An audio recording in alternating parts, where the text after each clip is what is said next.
Come on. But the government's new inheritance tax plans could make that difficult. Stop attacking the farmers. They can just keep doing. They can keep doing what they're doing. We should just generally lean in the direction of a sustainable energy economy. What's more powerful? Big promises from a prime minister or actual action from someone who doesn't even live here? That's the million-pound question. Meanwhile, in Wales, 100 farmers are battling tooth and tractor to save their livelihoods. Running out the door like a flipping rat. Exactly. And people are calling it disrespectful. Now, a Labour source has said it's just his car was out the back there, whereas his car was parked. So of course out the back, mate. Yeah. Of course he didn't flee the throng of angry farmers with pitchforks. He's not a wimp. He's brave. This isn't just another protest. It's a story of grit, emotion, and unexpectedly, Elon Musk. Yes, you heard that right. One of the richest men on the planet has stepped into a battle for Welsh farmers, and he's doing it before the country's own leader. When farmers cry out for help, and Elon Musk answers before Keir Starmer, it raises a serious question. What does leadership really mean? Musk had no reason to get involved. He's not British. He's not a farmer. He's a billionaire who could live 1,000 lifetimes without ever worrying about land disputes or taxes. But instead of staying in his corner of the cosmos, he's here, calling on Starmer to back off and leave farmers alone. And then he said something that hit home. I have great respect for farmers. They work hard to put food on everyone's table. Why does Musk care? Maybe it's because he sees what others don't. He knows what it's like to build something from scratch, to pour your heart into an idea and fight for its survival. That's what these farmers are doing, fighting for their very existence. The real twist? Musk, a billionaire tech mogul with no direct ties to this issue, gets it. And yet, our own leader doesn't. That's the moment that has everyone talking. The thing that I think is we wanted to convey, probably more importantly than anything else that we talk about here, is that there is a clear path to a sustainable energy Earth. It's not, it doesn't require destroying natural habitats, us to be austere and stop using electricity and sort of be in the cold or anything. The story, and I think this holds together quite well, and we'll be actually publishing a detailed white paper with all of our assumptions and calculations, is that there is a clear path to a fully sustainable Earth with abundance. In fact, you could support a civilization much bigger than Earth, than much more than the 8 billion humans could actually be supported sustainably on Earth. Llandudno has become ground zero for this fight. Farmers from across the region have descended on this small Welsh town, and they're making sure their message is impossible to ignore. Tractors are jammed into the streets, banners are flying high, and the chant echoes loud and clear. No farmers, no food. They're not just shouting, they're demanding to be heard. This isn't just about inheritance taxes, it's about broken trust. Families who've worked the same land for generations now face the devastating prospect of losing it. Picture this. You've spent your entire life tending to the fields your grandparents poured their sweat into, only to have it all put at risk by a policy you had no say in. That's why they're here. This isn't just a protest. It's a stand for their way of life, their history, and their survival. And make no mistake, they're not heading home quietly. This fight is as rooted as the soil they farm. Just want fair play for the farmers. Everything we're doing it is for our kids. It's their future, and everything is just going against it.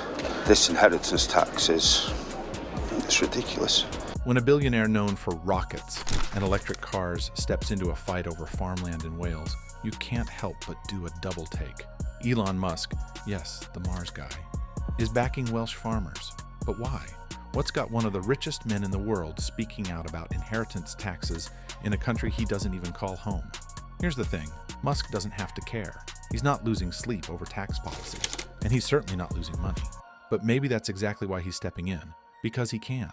He sees the value in standing up for people who feel powerless, people who need someone with a megaphone as big as his. And in doing so, he's shining a glaring spotlight on how far removed Starmer seems from the people he's meant to represent. When a tech titan halfway across the world connects with farmers better than their own leader, it raises a big question.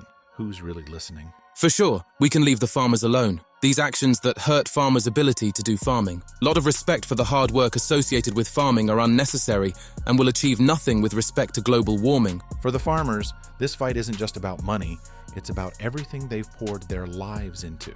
It's their legacy, their traditions, their futures. These farms aren't just workplaces, they're lifeblood, handed down from parent to child, generation after generation. And now, all of that feels like it's slipping through their fingers. You can hear it in their voices, the heartbreak, the desperation. They're killing us, one farmer said, tears brimming in his eyes. They're taking away everything we've worked for. This isn't just frustration. It's a deep, raw sense of betrayal. The very people who were supposed to protect them, to stand by them, have turned their backs. For these farmers, it's more than a policy dispute. It's the shattering of trust, and with it, the foundations of their way of life. I'm just so emotional. Why do we as farmers have to do this? We shouldn't have to, one farmer said, their voice trembling with frustration and heartbreak. This government needs to wake up and realize it hasn't known real hunger since World War II. But if they keep piling taxes on farmers, they're going to find out what it's like. The message is stark, the warning clear. Pushing farmers to the brink isn't just a rural problem, it's a national one. Because when farms struggle, food production falters, and the consequences ripple through every household, from the countryside to the city. What happens if these farmers go on strike? It's not just a question anymore. It's a reality we might face in the coming weeks. If they walk off the job, the ripple effects will hit all of us. Supermarkets will run low, prices will go up, and panic buying. We've all seen how quickly that can spiral out of control. The truth is, the UK depends on these farmers. More than most people realize they're not just growing food, they're keeping the whole system running. And if that system breaks, it won't just be the farmers who suffer, it'll be everyone. He voiced his opinion again yesterday, showing support to the farmers in Wales protesting, and said we should leave the farmers alone. We farmers immense gratitude for making the food on our tables, which a UK farmer responded, saying thank you for supporting the farmers. Elon Musk. I know farmers in the Lake District in UK, they still wake up at 5 a.m. at age 90 years to go at the fields and care for the animals. They are fit and healthy, whole villages of elderly, hardworking people. This isn't the first time Elon Musk and Keir Starmer have crossed paths either. Remember that business proposal Musk reportedly pitched, the one Starmer turned down? Yeah, that's coming back to haunt him now. Is Britain truly open for business? That's the question we're posing today. And it's a tough one to answer when Elon Musk, the world's richest man, finds himself sidelined. This is the same Elon Musk who just wowed the world again by landing a rocket booster back on Earth with pinpoint precision. If Britain won't engage with someone like him, can we really say we're serious about innovation and progress? The decision to seemingly shut Musk out has left people scratching their heads. Why would anyone turn down the chance to collaborate with the richest man on the planet?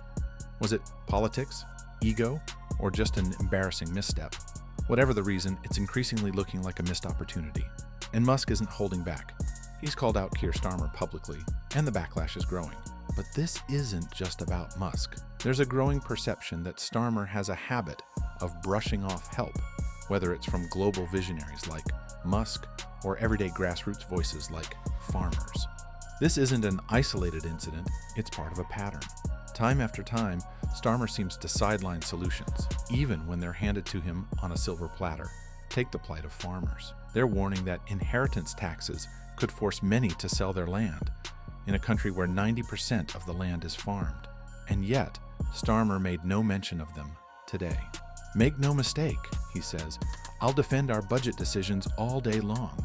I'll defend facing up to the harsh light of fiscal reality. But here's the real question. Is fiscal reality worth it if it comes at the cost of innovation, collaboration, and the livelihoods of those who keep the country running? It's a gamble, and many are wondering if it's one Britain can afford to take. I'll defend the tough decisions that were necessary to stabilize our economy, Keir Starmer has said. But how do you defend turning down opportunities that could drive innovation and investment? Elon Musk's business proposal, an invitation to bring cutting-edge innovation into the UK, was shut down without clear explanation. Why? The same question looms over the farmers' plight. They aren't just protesting. They're offering solutions, yet their pleas are being ignored This resistance doesn't just appear stubborn, it's becoming actively harmful. Collaboration isn't weakness, it's the engine of progress. By shutting people out, Starmer is building walls where bridges are desperately needed, and people are noticing. Each decision to block, dismiss, or delay adds another crack in the foundation of public trust. Frustration isn't confined to farmers, it's spreading across the nation. The sense that this resistance to outside help is stalling the country's progress is becoming a rallying cry.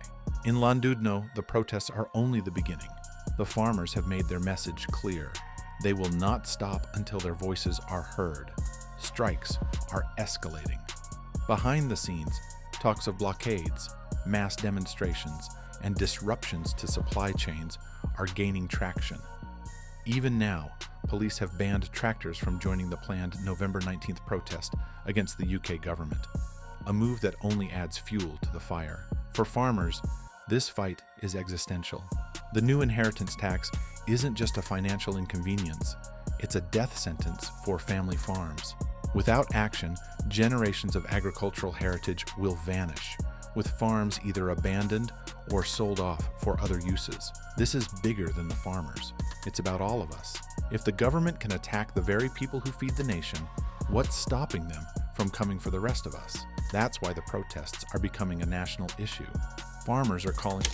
Before his election, Keir Starmer painted himself as a champion of the working class, a leader who would protect farmers and rural communities. He promised support, understanding, and fairness. But promises are only as strong as the actions that follow. For many farmers, Starmer's actions feel like a betrayal. The changes to inheritance tax stand in direct contradiction to everything he pledged. Instead of offering support, farmers feel targeted. Instead of protection, they feel exposed. These policies don't just hurt, they cut deep, especially when they come from someone who once claimed to be on their side. This isn't just about politics, it's about trust. Farmers believed Starmer would have their backs, but now they're questioning if he ever meant what he said, or if it was just campaign rhetoric. For a group of people who live by their word, this kind of betrayal isn't just disappointing, it's personal, and it's hard to forgive. As one farmer put it, "The government got this wrong. They don't understand the reality of family farms. We've got to put as much pressure as we can on them to change this, because as it stands, it's going to wipe out a huge number of traditional farms all over this country. It's wrong at every level." The protests are growing louder, from the streets of Llandudno to the halls of Westminster. Starmer has a trust problem, and it's not just with farmers. Across the country, people are starting to see the cracks. The promises that got him elected are unraveling. And the question on everyone's mind is simple. If we can't trust him now, why did we trust him then? The pressure is mounting. Calls for Starmer to step down are growing. People say he's lost touch, lost trust, and lost the right to lead. Farmers aren't the only ones demanding change. People across the UK are looking for someone who will actually listen, someone who will stand up for what's right. For many, that means it's time for Starmer to go. This fight isn't just about farmers or taxes. It's about leadership, trust, and the kind of future we want to build. Elon Musk's involvement has cast a global spotlight on what's happening in Wales. But at the heart of it all are the farmers and their families, fighting for their way of life, for their future, and, in many ways, for all of us. Now it's your turn. What do you think? Should Starmer step down? Should farmers get the support they deserve? Share your thoughts in the comments below. If you believe this story matters, share it with your friends. And don't forget to subscribe and hit the bell to stay in the loop. Together, we can make sure these farmers know they're not alone.